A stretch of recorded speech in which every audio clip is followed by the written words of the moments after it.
Assalamualaikum warahmatullahi wabarakatuh. Kenalkan, nama saya Najimuddin dari Fakultas Ekonomi jurusan Manajemen Universitas Borneo Tarakan. Di sini saya ingin menjelaskan tentang materi bab 5, yaitu desain produk, barang, dan jasa. Yang pertama yaitu pemilihan barang dan jasa. Jadi sebelum kita membuat suatu produk, pastinya kita memilih produk apa yang ingin kita buat, karena yang namanya perusahaan itu pasti memiliki sebuah produk atau jasa yang ingin disalurkan ke masyarakat atau dijual ke masyarakat. Jadi kita harus pertama kali itu ya memilih barang atau jasa, barang apa yang ingin kita buat. Terus yang selanjutnya yaitu pilihan strategi produk mendukung keunggulan kompetitif. Jadi ketika kita sudah memilih produk apa yang ingin kita buat, kita harus mempunyai strategi atau membuat strategi bagaimana supaya produk kita ini bisa bertahan di pasaran. Ada beberapa strategi yang digunakan, seperti low cost strategi. Melalui desain produk, merancang sebuah produk yang dapat diproduksi dengan mempekerjakan sedikit tenaga kerja. Terus ada juga rapid response strategi untuk mengubah permintaan pasar. Terus selanjutnya yaitu siklus hidup dan strategi produk. Ada 4 fase di dalam siklus hidup produk. Yang pertama yaitu fase pengenalan, di mana ketika kita sudah punya suatu produk, tentunya kita harus memperkenalkan produk kita ke masyarakat atau ke konsumen dengan cara biaya iklan, terus endorse, terus jasa review, membayar jasa review, dan lain-lain. Terus yang kedua yaitu fase pertumbuhan, di mana ketika sudah kita memperkenalkan produk kita, itu produk kita bertumbuh di masyarakat. Lalu kita melakukan produksi untuk memenuhi permintaan pelanggan atau konsumen. Terus fase kematangan, di mana fase ini produk kita, kalau suatu produk itu berada di atas, tentu akan muncul berbagai macam pesaing yang membuat produk hampir mirip dengan produk kita. Jadi kita harus waspada bagaimana supaya kita bisa mempertahankan produk kita di pasar. Terus fase penurunan, di mana di fase ini biasanya terjadi penurunan pada produk kita, karena setiap produk itu pasti tidak akan bertahan lama karena adanya yang pertama yaitu perkembangan zaman, perubahan teknologi tentunya, dan lain-lain. Jadi pasti suatu produk itu memiliki penurunan, tapi kita tidak bisa ketika terjadi penurunan, kita tidak bisa menjual produk kita itu terus. Jadi kita harus mengembangkan produk kita agar bisa bersaing lagi di pasar atau membuat produk baru lagi. Selanjutnya yaitu analisis produk berdasarkan pada nilai. Jadi laporan analisis ini itu berguna untuk membantu manajemen dalam mengevaluasi strategi yang mungkin dilakukan untuk masing-masing produk. Jadi analisis ini bisa membantu manajemen agar mengevaluasi produknya supaya mengetahui di mana kekurangan produk-produk yang dikeluarkannya itu. Terus selanjutnya yaitu penciptaan produk baru. Jadi seperti yang saya katakan tadi, suatu produk itu pasti tidak akan bertahan lama karena adanya perkembangan zaman, perubahan teknologi, atau munculnya sebuah pesaing-pesaing yang baru. Jadi dengan adanya hal itu, kita harus menciptakan produk-produk baru lagi. Contohnya itu kayak perusahaan HP Samsung, di mana mereka menciptakan produk baru hampir setiap bulan.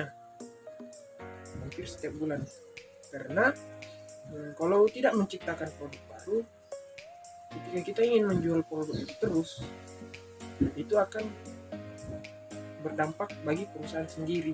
Contohnya seperti perusahaan Nokia, di mana mereka hanya menjual suatu produk itu saja, sehingga membuat mereka perusahaan mereka itu bangkrut. Dan sampai sekarang sepertinya produk Nokia sudah tidak ada. Selanjutnya yaitu sistem pengembangan produk. Kita sebagai perusahaan itu harus selalu mengembangkan produk kita supaya ketika munculnya pesaing-pesaing baru, produk kita juga itu kalau sudah dikembangkan masih bisa bersaing dengan produk baru tersebut. Seperti yang saya katakan juga tadi, contohnya seperti Nokia.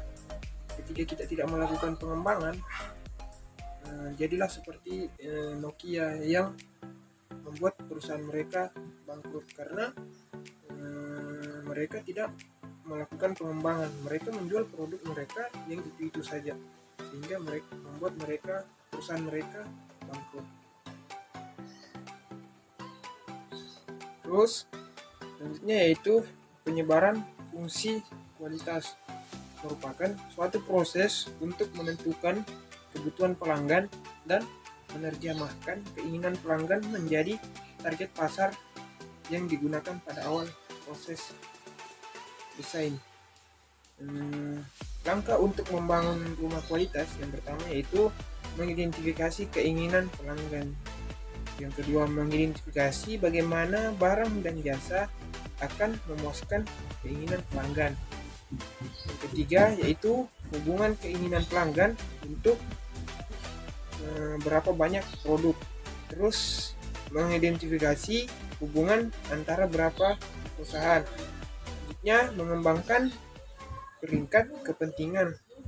Dan yang terakhir mengevaluasi persaingan produk. Selanjutnya yaitu peluncuran desain produk. Ada beberapa macam cara. Yang pertama yaitu robust desain.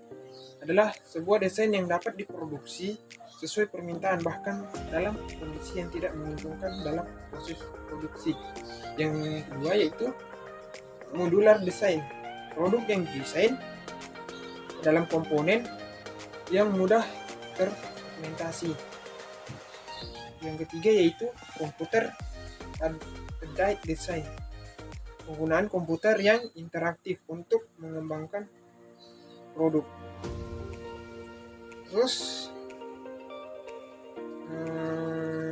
virtual reality, bentuk visual dari komunikasi di mana gambar menggantikan benda real namun tetap memungkinkan pengguna untuk merespon secara interaktif.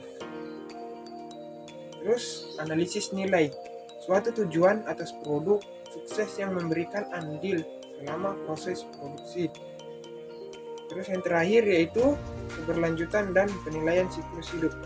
Desain produk mengisyaratkan manajer untuk mengevaluasi opsi-opsi produk. Terus membeli teknologi dan mengakuisisi perusahaan.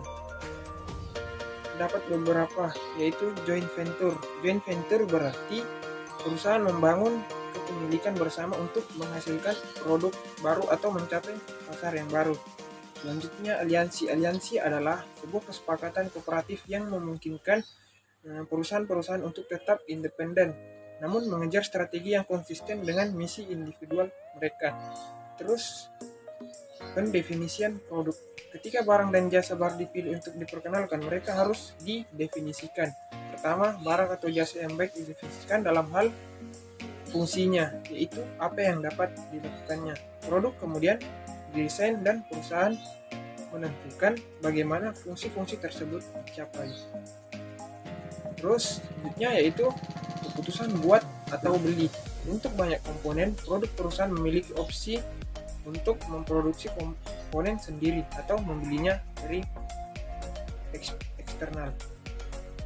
Selanjutnya yaitu teknologi kelompok. Teknologi kelompok adalah sebuah sistem pengkodian produk dan komponen yang memperincikan ukuran, bentuk, dan tipe pemrosesan yang memungkinkan pengelompok produk serupa.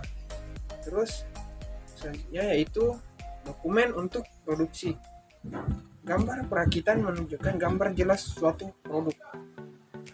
Gambar 3 dimensi dikenal sebagai gambar isometrik. Lokasi relatif suatu komponen digambar sesuai dengan hubungannya satu sama lain untuk menunjukkan bagaimana cara melakukan perakitan suatu unit.